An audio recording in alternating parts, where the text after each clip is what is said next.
As JD said, it's rapid exposure to validated images, and it paints a picture of your emotional state at this time for a particular focus. When we started to realize what we had here, and I looked at Bill Nolan, our chief scientist, and I said, JD's come up with something pretty interesting here. You're in charge of validation. The data comes back rock solid. It's a reliable and valid measurement of your emotional state.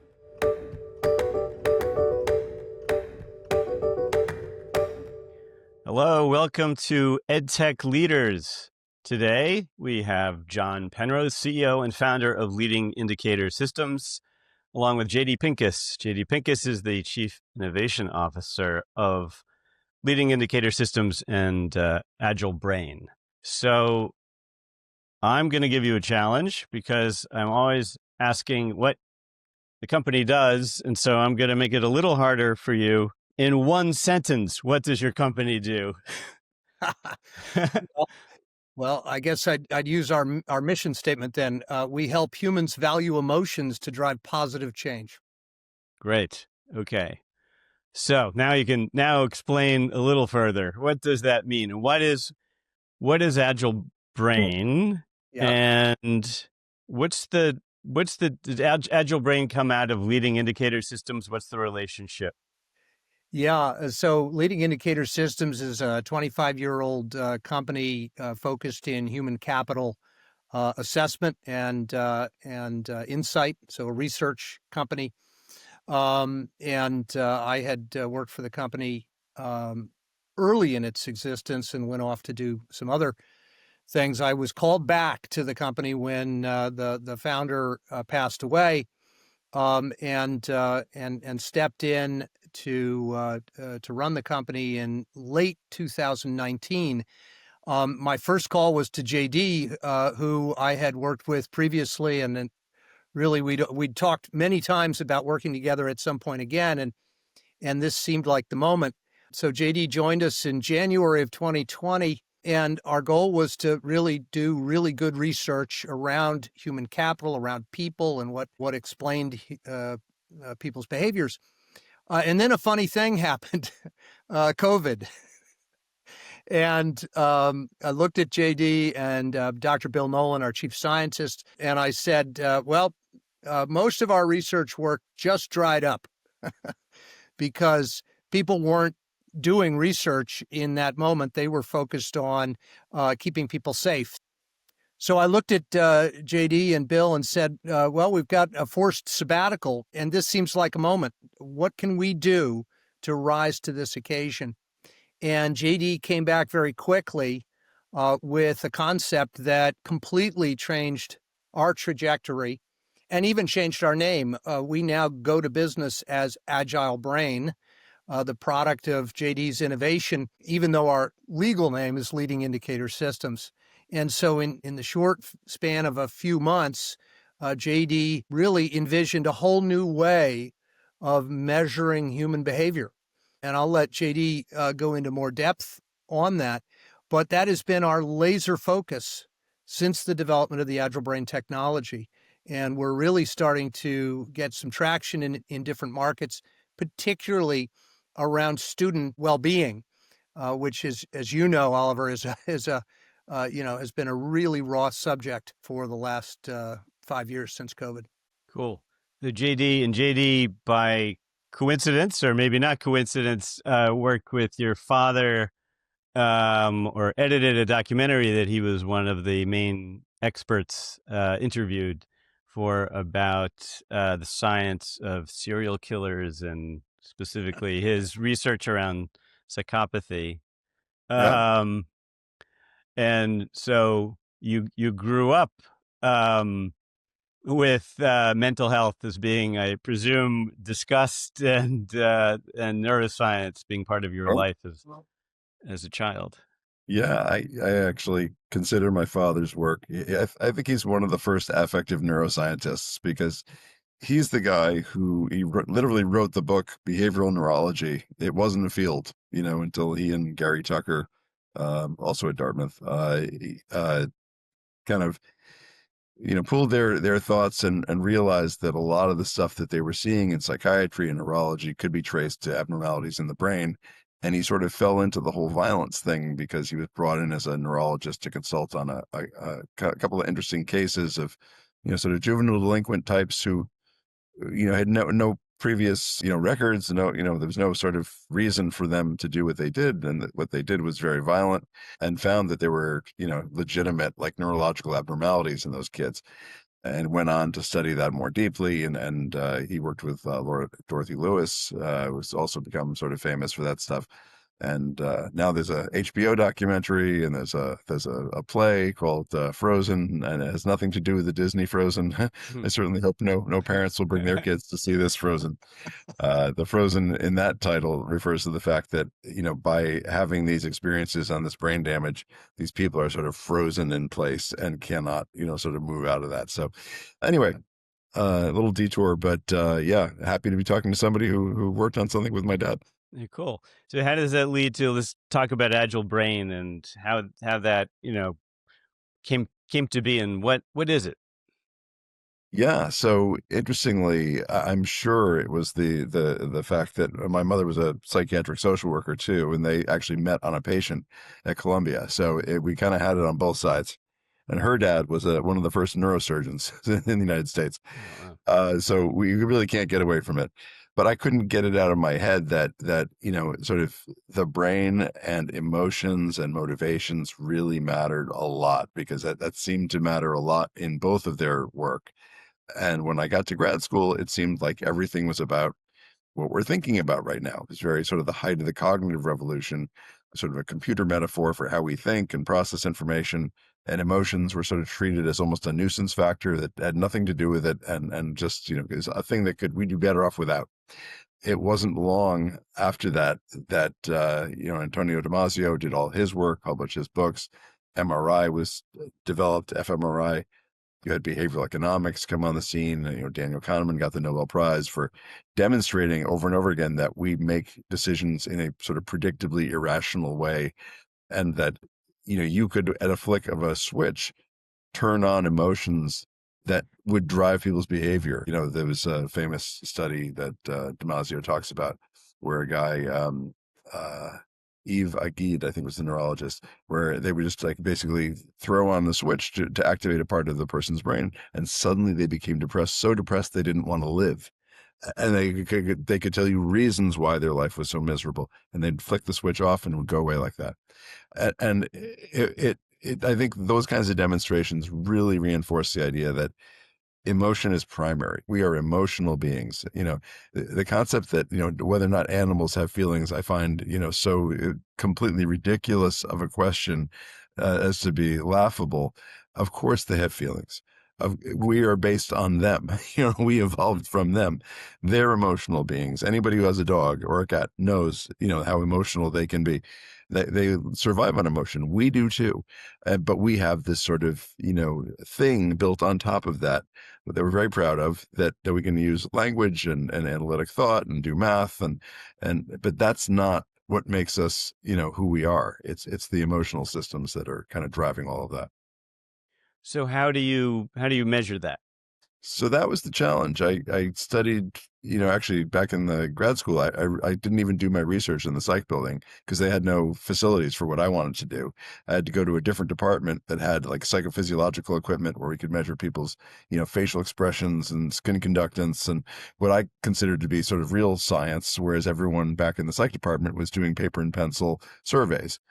And so it was a major disconnect. I tried kind of everything in that world. I got trained as a, sort of facial expression interpreter. It was a 40-hour test to pass that.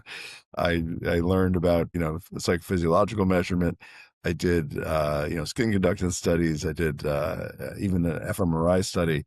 And I found myself sort of not blown away by the results. I mean, you could get really cool, immediate, dramatic feedback on things that were happening subconsciously to people.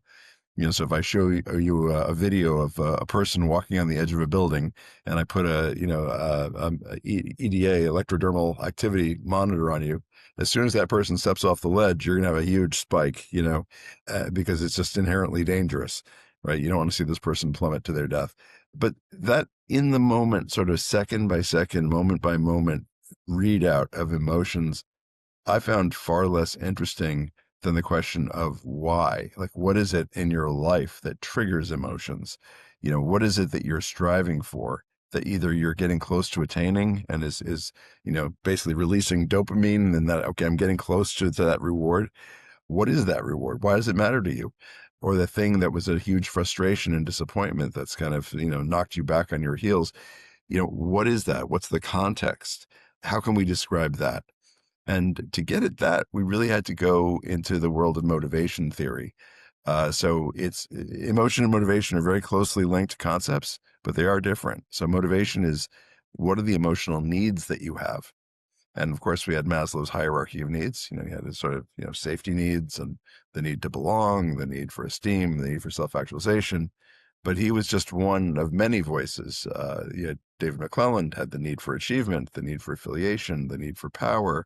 You had all the work that was being done by Piaget and Kohlberg on sort of stages of moral development, theories about a higher purpose, theories about, Chuck and Molly's theory about flow theory, where does that fit in? So you had all these different theories, no meta theory, no theory of theories that could kind of hold it all together. No grand unified Exactly. field theory.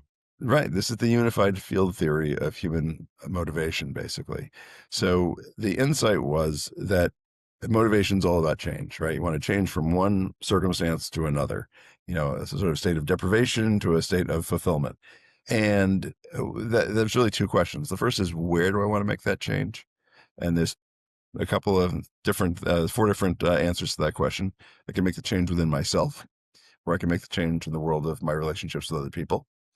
I can make the change in the material world of things and money and work and play, or I can make the change in the spiritual world of concepts, ideals, principles, the immaterial, right? So those are the two axes, basically. And they're trade-offs, essentially. The more focused I am on myself, the less likely I am to be focused on other people. The more focused on materialism I am, the less focused I'll be on spirituality, and vice versa. So that's the one question. The next question is, what level of striving am I pursuing? And there we borrowed Aristotle's modes of existence. And there it starts off with sort of foundational needs, sort of needs of pure potential, like forward, just to get started, start the engine, basically. And there you have things like the need for safety and security, the need for basic autonomy, that you have permission and ability and resources to move forward, that you're basically sort of included by your group, tribe, family, as a member, and that there's a basic system of fairness and justice, that, good is rewarded, bad is punished, and that's the sort of foundational level. So at the next level in Aristotle's system, he had the sort of experiential needs, like things of becoming, sort of states of matter, changing into something else. It's that sort of active transformation. And there we have things like, in the self domain, the need for authenticity, to sort of become who you are, express yourself, kind of come out as who you really are. Right.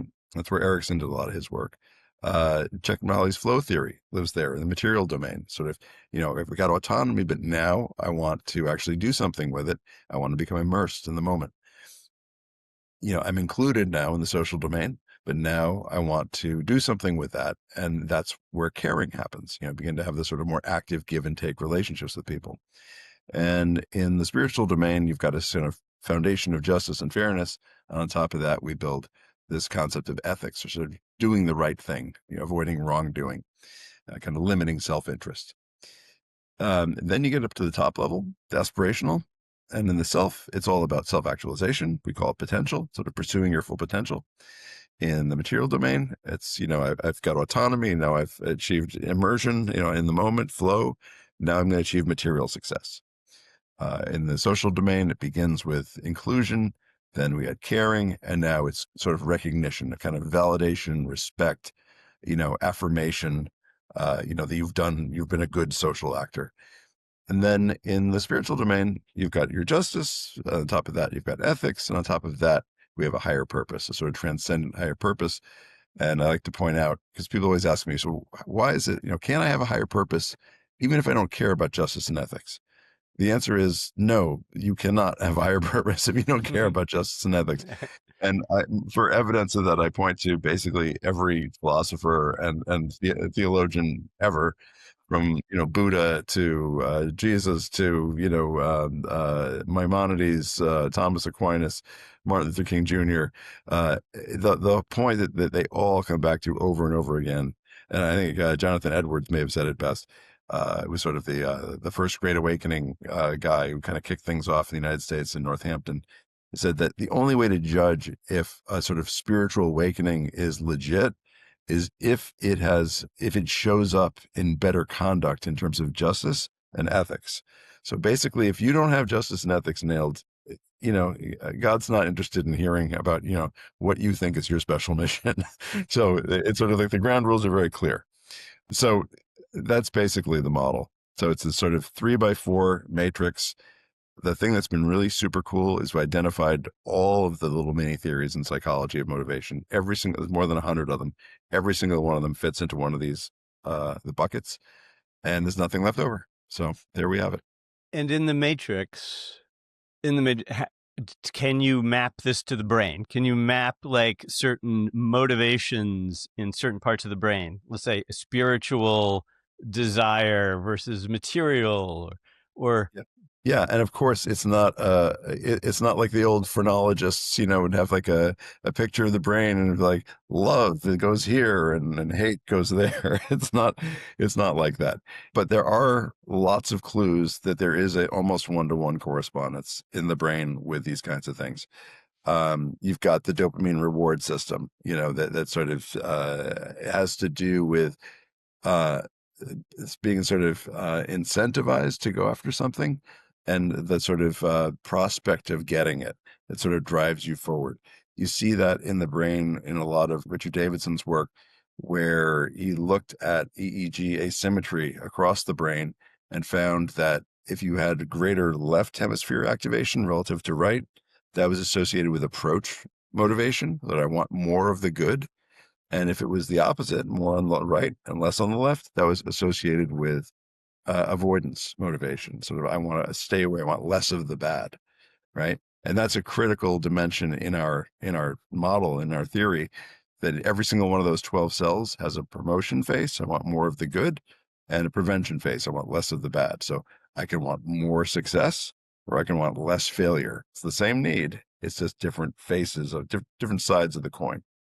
So that's one that's very clearly associated with the brain. And then you have people like Lisa Miller at Columbia, who's doing all this really interesting work, finding that people who, it's beyond spirituality, people who have the sort of deep religious experiences regularly actually have different, thickening of different structures in the brain in certain areas. And so there's definitely relationships. I think the brain is so complex.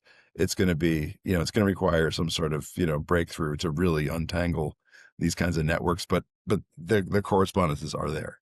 JD, you might explain why fMRI isn't very practical, but rapid exposure to vivid, validated images works well. Yeah, right. And I think that was another one of my sort of disappointments is doing an fMRI study with a guy who did them all the time. He would basically characterize, people's response to messages, advertisements, whatever, according to a sort of this weird blend of emotions and motivations and thoughts. And it really, it felt like snake oil, honestly.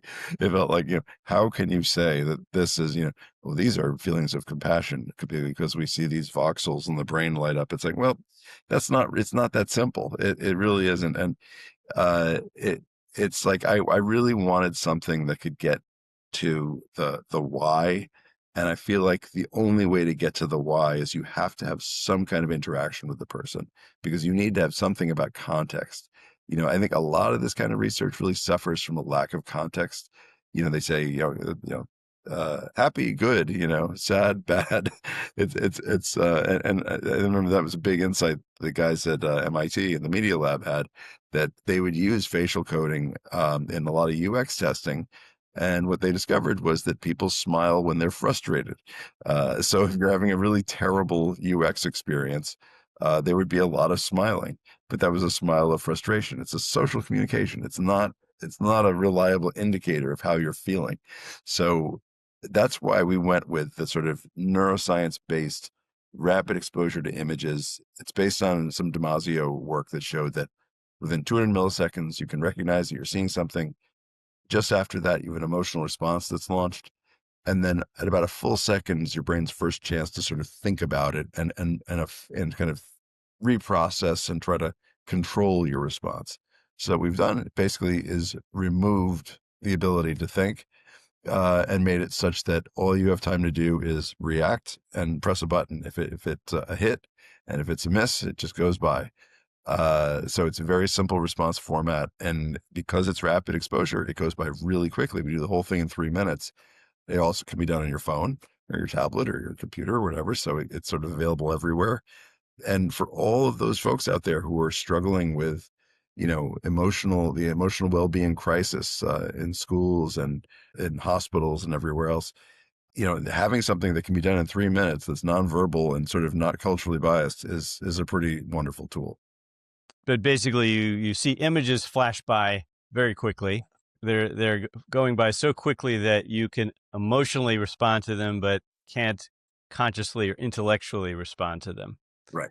So how is it being used? Let's sort of jump to, who are your main customers, clients? Who's using this? What's the main use? Anyone can take AgileBrain if they go to our website, www.AgileBrain.com, and it's for free. It's totally anonymous, and you'll get an experience of an AgileBrain exercise.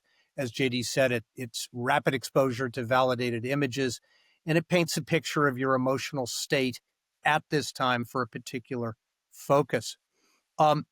When we started to realize what we had here, and I looked at Bill Nolan, our chief scientist, and I said, JD's come up with something pretty interesting here. You're in charge of validation. And so because we wanted to make sure the science was rock solid. And Bill's up to at least 10 large-scale validation studies at this point. The data comes back rock solid. It's a reliable and valid measurement of your emotional state. As the CEO, I'm faced with a couple of interesting questions.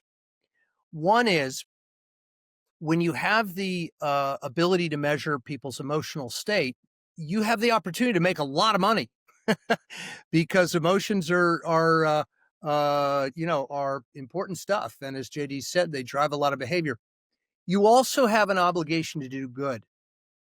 And so we are a for-profit organization, but you wouldn't know it because we give away a lot of AgileBrain free to groups. We gave it away to everyone in Ukraine after the invasion. We work with refugees, we work with vets and other groups in need, disadvantaged groups. And we make AgileBrain available to them. We train up the nonprofits team so they understand how to use the tool set, how to use the framework. And then we work with them over time to help them achieve their objective. We're even just launching 2 new programs, one in Nigeria, and hopefully we'll sign in the next few weeks, one in Kenya. So there's this balance of make a lot of money versus do good. The other challenge is related to so many opportunities, so many human functions involve emotions. I like to say, except for designing a bridge, calculating the stress load on a bridge, or the telemetry on a rocket, pretty much everything else we do as humans has an emotional component, which means that every time I talk to someone, they say something like, well, have you thought about this? And so we have an opportunity-rich environment, anywhere from mental health to marketing, because after all, consumers make their purchase decisions. They affiliate with brands for emotional reasons. So we've been in a process of exploring different use cases, partnering with different organizations to learn where we can balance that do good versus make some money. One of the first areas where we really found alignment was in what loosely would be called the ed tech space, but really is the student well-being space. I'm sure, Oliver, you know the statistics, and they're pretty grim. There is huge, suicide and self-harm among adolescents and young adults. And if that weren't tragic enough, there are real implications for the economics of our education system. When kids drop out, tuition dollars go away. So schools are under tremendous stress. Tufts University in Boston is the first university to increase its tuition over $90,000 a year, and the single biggest driver of that increase in cost was providing student well-being. So what we did early on was we partnered with a couple of launch schools who believed that well-being was in their best interests, not just morally, not just in that spiritual domain, but in the material domain of figuring out how to run a college. And we put the tool set in the hands of their school counselors. Their school counselors were able to instantly get a read on the emotional state of these kids who were coming in. They were highly elevated emotionally, highly activated. They were overwhelmingly negative in their outlook. That's a recipe for mental health problems. And so that right there was a value proposition that worked, helping overworked counseling staff. There are 100,000 job shortfall in the U.S. for school counselors. So applying technology that can rapidly and accurately assess the emotional state of a student fills an incredibly important void. But we wanted to go further. We said that really we should attack the roots of this problem.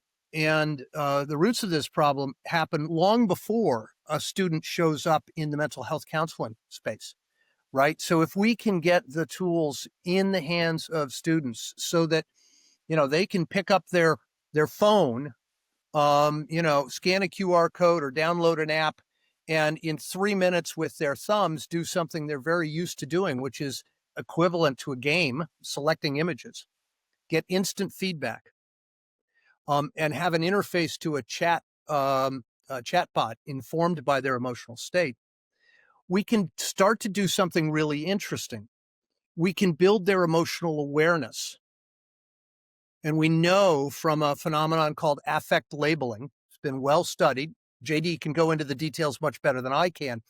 But suffice to say, if I can accurately name the emotion I'm feeling, my amygdala activation, my fear, my fight or flight, anxiety decreases, and reprocessing in my frontal lobe is associated with cognitive reprocessing, increases my sense of well-being.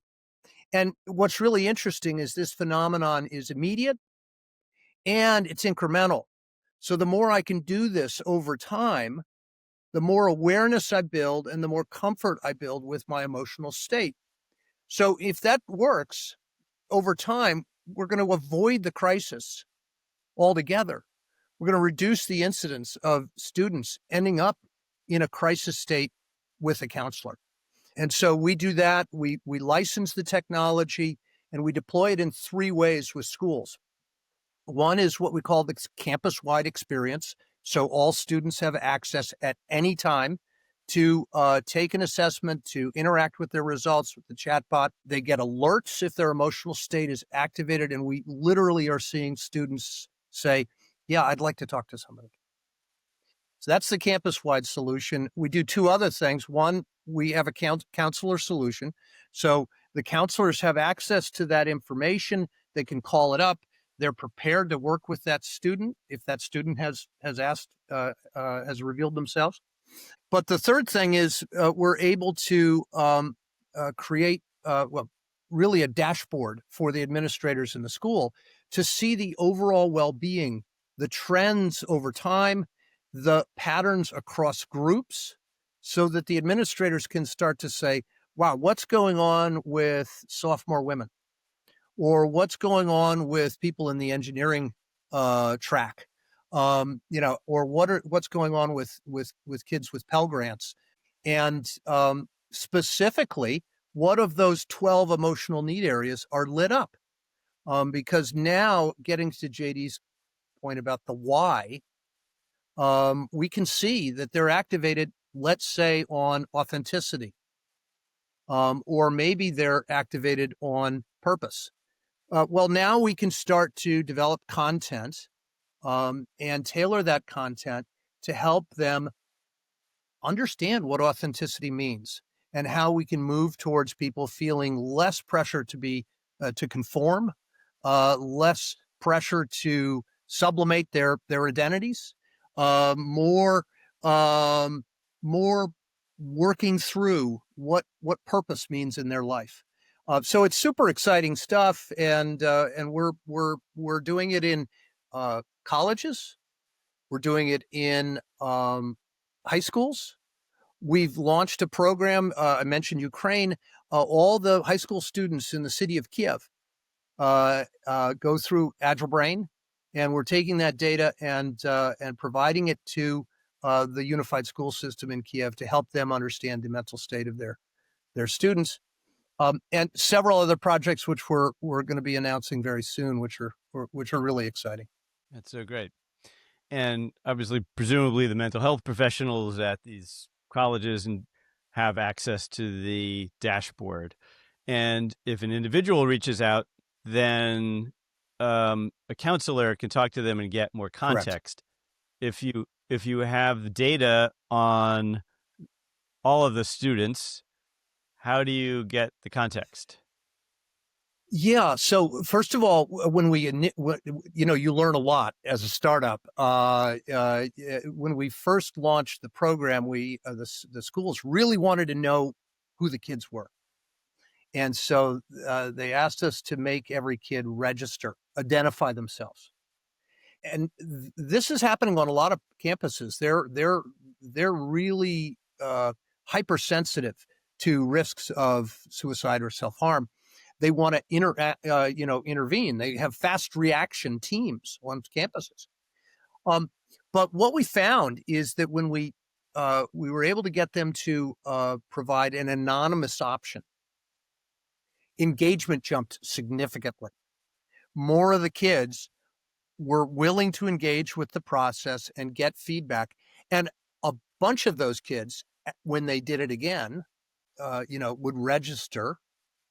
And many of them would reach out and identify themselves and say, I need help. So that's been a real learning process. And it's easy to help kids if they ask for help and you have an accurate picture of their emotional state. The aggregate data is something we're learning more and more about over time. And the simple reason for that is when we started out, we didn't have a lot of data. We'd done 20 to 30,000 AgileBrain implementations across all these validation studies and in different, kind of market segments of the population. But when we started out in the school environment, we had tens, hundreds, thousands of data points. And only once you get up to be, a significant number can you start to generate real insights. But the insights that have come out of that, I think, are fascinating. In fact, JD, you published an article with the president of Mohawk Valley Community College, one of our launch partners. It's a SUNY school. And I think there were some pretty interesting insights about kids in different patterns of response. Yeah, I mean, it did all the things you would hope it would do. Like, the kids who were signed up for the Career Services Center, their profile on average looked a lot more focused on aspirations. That sort of top level, success, recognition, purpose, potential, right? As you would expect, immersion, that kind of thing.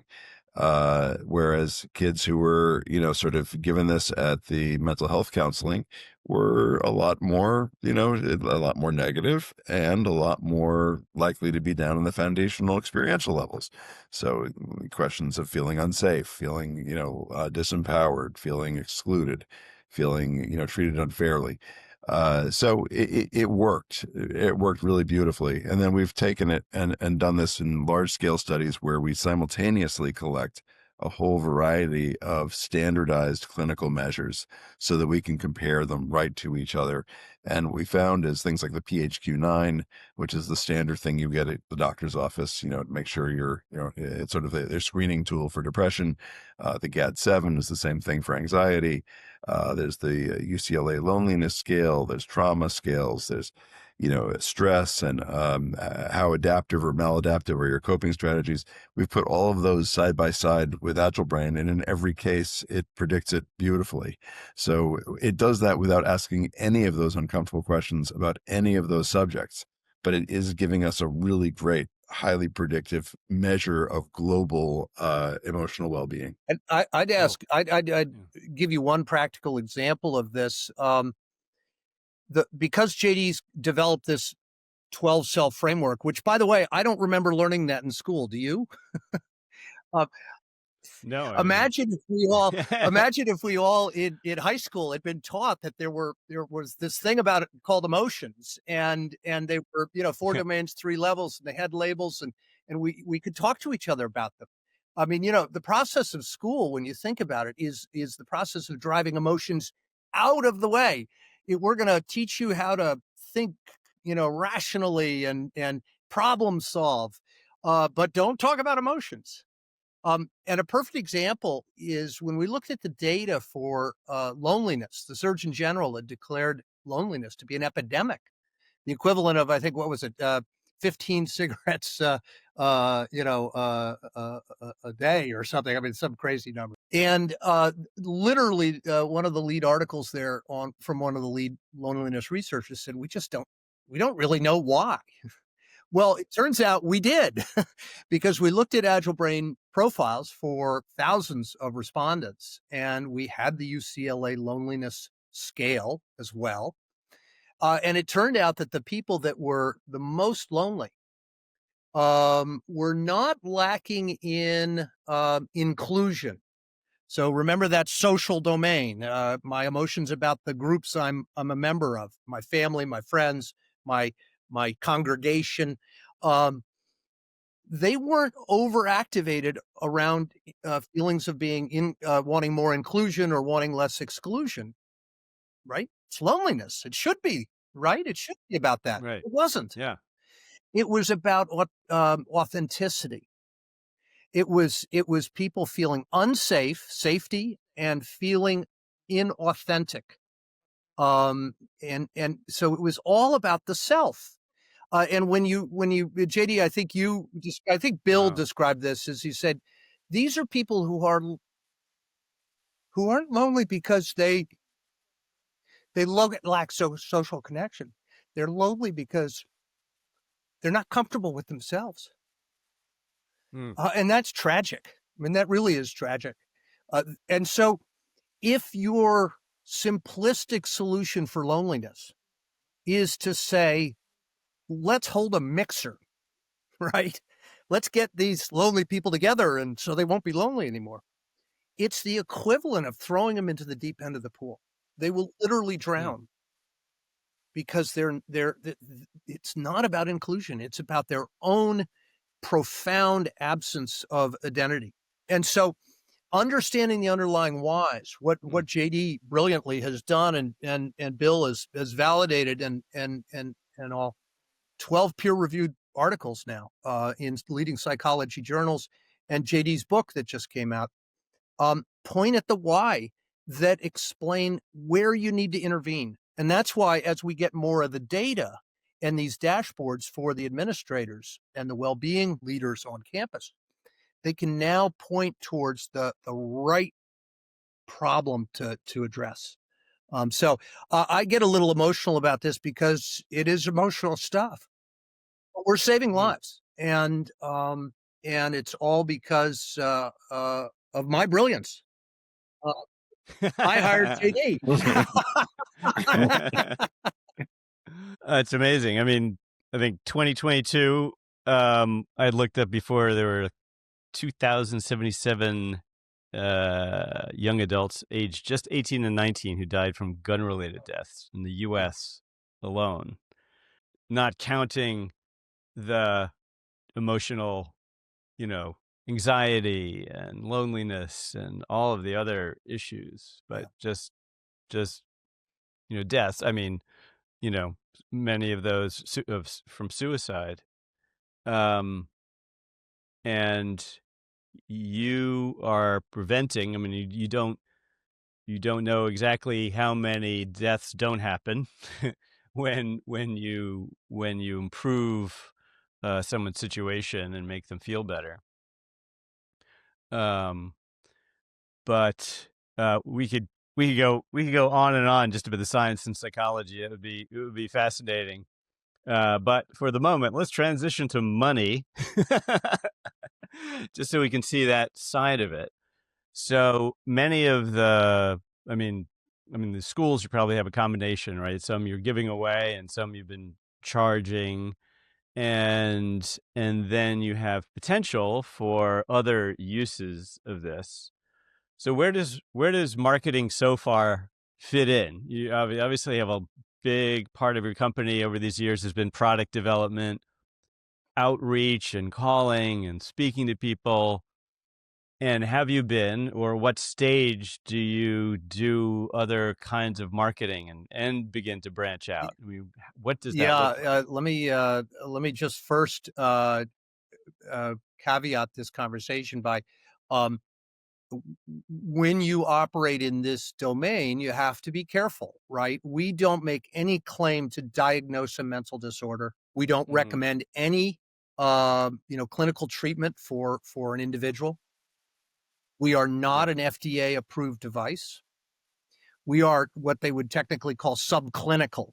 In other words, it's additional information. We meet all of the criteria of the American Psychological Association for a valid psychological assessment. We are listed in the Burroughs, believe it or not, it's called the Yearbook of Mental Measures, and it's the gold standard for the psychology space. So, we've been peer reviewed with 12 psychology journal articles. JD's book, The Emotionally Agile Brain, Mastering the 12 Emotional Needs That Drive Us, recently published, but not diagnosing, not treating any mental health issue. And that's an important distinction to be taken seriously. It's our goal over time to,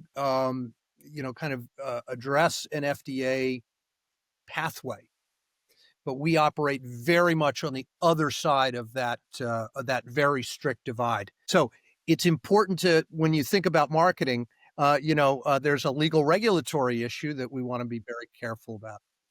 When we thought about how we build this business, I wanted to do it the right way, which is unfortunately the slow way. It takes time to develop the technology, validate the technology in large scale studies, and then go through the process of writing and getting peer reviewed and published articles in psychology journals. Much of that work falling to JD, with the incredible, invaluable support of Dr. Bill Nolan, our chief scientist, who is our data whiz and did a lot of the background research. But having built the technology, validated the technology, published, what we're finding now is that we're shifting into the awareness game. We've got all the validation, all the credibility. The book just hit, I think, 35 on the self-help Amazon list. It was early last week. It was what I think in the top 0.04% of all books sold on Amazon. Now we were pushing it a little bit, right? Because it's new. But it's a $42 book. This is a real legitimate footnoted, hard-covered, deeply credible book. And when you do that to start with, you've got credibility and you can build on that. And so our marketing strategy at this point is to basically tell the story to anyone who will listen. So lots of webinars, lots of podcasts. JD's launched a whole new set of articles which are in the trade press. So publications in not necessarily scholarly, journals. We've done the scholarly bit, but now putting out the story into the trade publications, and in the higher education market, there are a number of different venues for that. And the other strategy from a marketing point of view has been to find early adopters, find schools in particular that really embrace this kind of thing. And all you need are a few schools that are real Pathfinder schools. And we've been laser focused. Our marketing strategy is essentially to deliver a phenomenal result, a phenomenal product for those schools, because they're going to take us to the conferences. They're going to co-author the next set of articles with us, as they've already done at Mohawk Valley. They're going to be our best marketing. So testimonials, webinars, case studies, and we're starting to pull all that together. It's been extremely gratifying to start watching some of the things we track tick up. Subscriptions to our newsletter, visits to our website, word of mouth, search engine results. And all of those are headed in the right direction. So I think if we keep this up, there'll be an inflection point pretty soon. I guess one more question in the just continuing that bit is what are your goals? I mean, you could do so much, right? But I'm sure you want to focus a bit in the next 6 months, year. What's your main goal in the next year? So we're actually going through a bit of a pivot. As a startup, you pivot, and we've pivoted more than once, COVID being a very early pivot and a very fortuitous one. But we started to say, we can build the best student well-being app. We've got the best measurement technology. So why don't we just build the best student well-being solution? And we're doing that. But we also said, if we applied that same logic to all the different potential industries and applications where AgileBrain could be of use, from marketing science on one extreme to mental health and drug discovery, clinical outcomes, and employee engagement, and organizational culture, all these different areas where emotions are so relevant. We'd fail miserably trying to be the best at all of those things, right? We're limited in terms of our resources, and we lack the hubris to say that, you should, that problem, come to us. That problem, come to us. Mm-hmm. So instead, what we've said is our expertise is measuring emotions and understanding what motivates humans.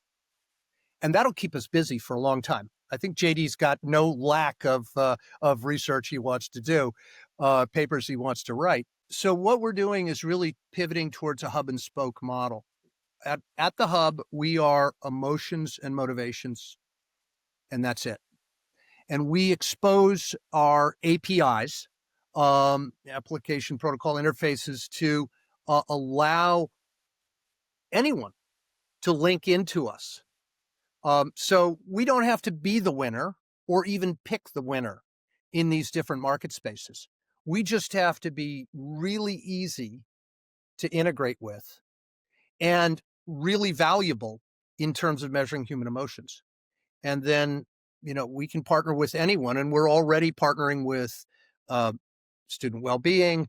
We've got a partner in the marketing science area that wants to use our technology to generate marketing data, in research, and most recently with caregiving. So think of seniors living at home, which is a exploding demographic. They're all locked in at home, and they're lonely and they're suffering in silence. So we have a partner in the home healthcare space, home care services, that we're working with.